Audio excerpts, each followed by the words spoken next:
Hi, I'm Jessica, the Proactive Caregiver, and I specialize in educating others on how to be proactive by empowering you, the caregiver, because if you cannot take care of yourself, you cannot take care of your loved ones.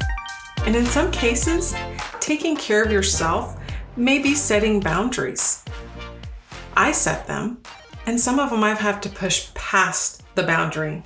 Did you ever see yourself or consider yourself having to buy a vibrator for your mother? Now that was a huge boundary for me.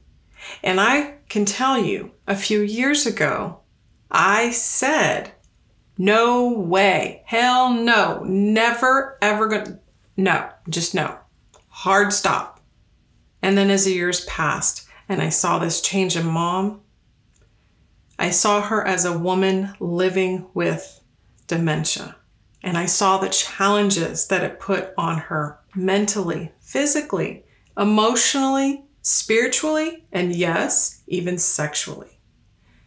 Before, I would have said, this is ridiculous, this is embarrassing. Now I recognize this as the human need, the natural human need that is there. And I want to express this to you because this is an area that as a caregiver, my original fears were the moment, the anticipation of when Mom no longer recognized me. I never once saw this as a fear of, oh, I might have to deal with sexual tendencies. But in many cases, dementia, regardless of the form, the body still has natural urges, natural needs that need to be met. And I realize this and I understand this now because the behaviors changed everything. A couple of years ago, Mom's behavior went from being the silly, jokester, lighthearted, love to make people laugh, to gradually a little bit more aggressive, a little bit more belligerent, then a lot more belligerent, and eventually inappropriate. Those changes over the period of time were originally seen that it was the mental health decline. And I heard many caregivers that were around her say, oh, that's just how they are. That's how they become eventually. They recognized the change in the behaviors, but they didn't understand why. And that was frustrating to me because their response was medication. Here's the problem with medication. We all know that medication oftentimes, more often than not, provides side effects, which means more medication. It's not helping the problem that's at hand. Granted, some medications are necessary for certain behaviors. Sometimes that is the only answer. But when you jump to that conclusion before you actually understand what the behavior is being caused by, then we're just medicating to medicate. And unfortunately, in many cases, there are some assisted living, not all. They are not made equally. They're not run equally the same. But there are, unfortunately, some that burden the professional caregivers with far more of a load than they can handle. When you're managing 16 to 22 or more residents on any given shift, a lot of times the idea of having them medicated because they're docile, they're sleepy, they're easier to deal with, and not the erratic behaviors, that's a problem, but that's not the issue here. The issue here is what is called hypersexuality.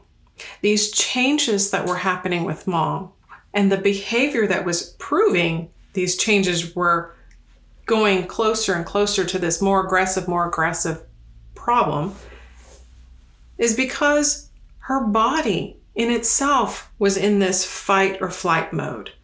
This body was fighting for life. This body still trying to fight for some quality of life. Living with dementia doesn't mean life as you know it is over with. So if we're trying to encourage them to be more active and still engage, then why would we discourage sexual improvements, sexual tension release, sexual health and well-being. The one area that I took a long time to accept was that Mom, and she reminded me, the furnace may have some ashes, but the embers are still burning. Hearing that was a little bit more than my ears wanted to handle at the time, but I get it now. And so I had a conversation with one of her nurses. And the nurse even explained to me this behavior that she's exhibiting. And she's honestly telling us when she says, I'm so horny, it hurts. Okay, let's check to make sure there's not a UTI. There isn't. Let's check to make sure these other medications aren't needing to be adjusted or removed from her list of medications. Now let's check to see what else is happening.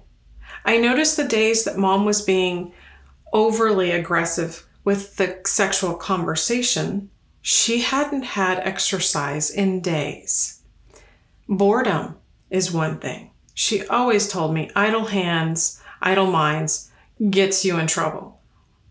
This is not exactly the same thing, but at the same time, I was able to recognize she had too much idle body mass sitting in her room, laying in her room, not doing anything that would actually help the body with the circulation and blood flow. Hormones is another area. We all need estrogen, testosterone, progesterone.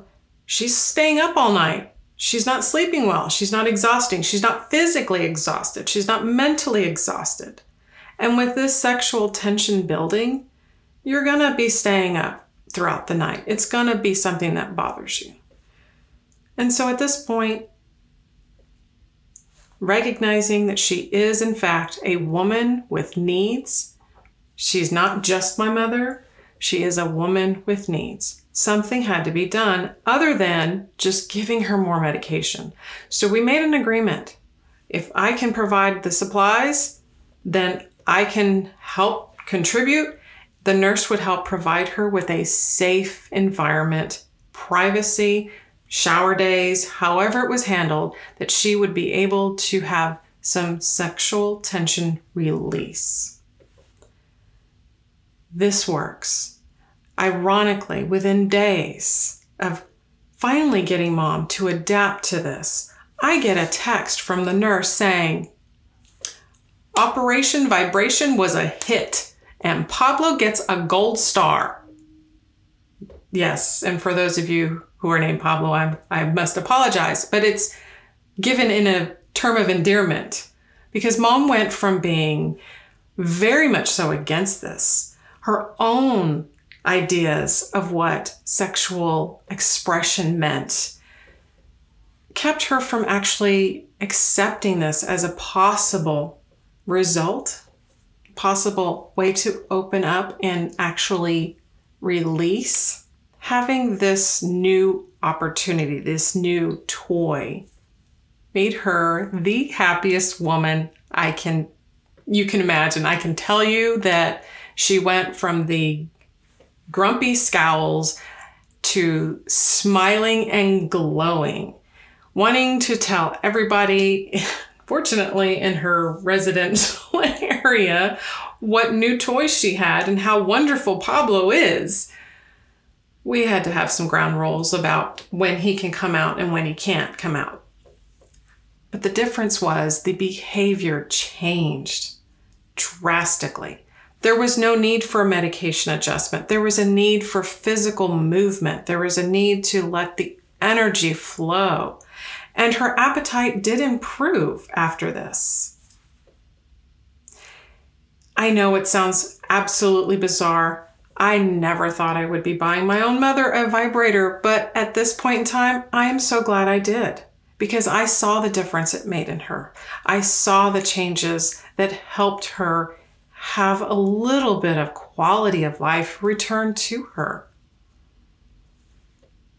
I want you to consider when you see these changes in your loved one, especially if you were able to see them like I did when you went from this low, medium, high, it seems, or this moderate to aggressive to inappropriate.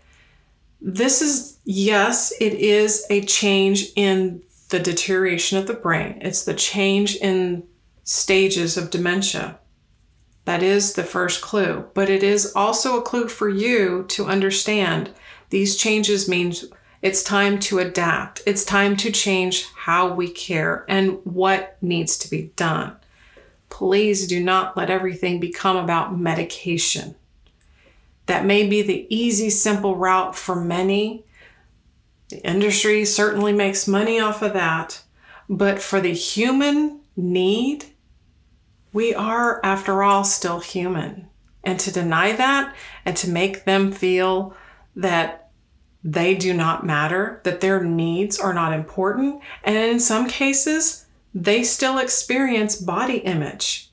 It's a problem, and we can be the solution for them.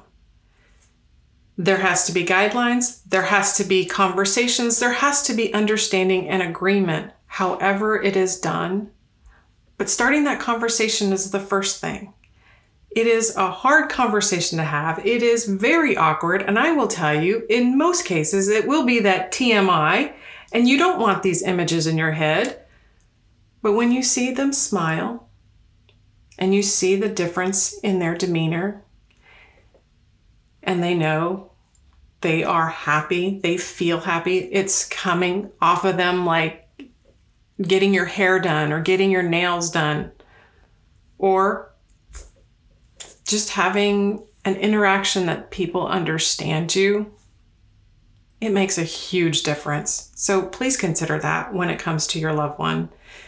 Hypersexuality is something that can actually damage relationships. It can create this awkward conversation or want you to avoid that person. I know I did when I didn't understand what was happening. But now that I see what's actually happening and the difference it can make, it's just one more area as a caregiver that I acknowledge makes a difference. And it's one more area that we need to advocate for our loved ones about. I know that's been a lot. Let it sink in and just go where it leads you. Be proactive. Until next time. Take care, everybody. Thank you for joining today. To find out more about becoming a proactive caregiver yourself, visit proactivecaregiver.com and subscribe so you never miss an episode. Music provided by www.joystock.org. The Proactive Caregiver is produced by Canon Light Media.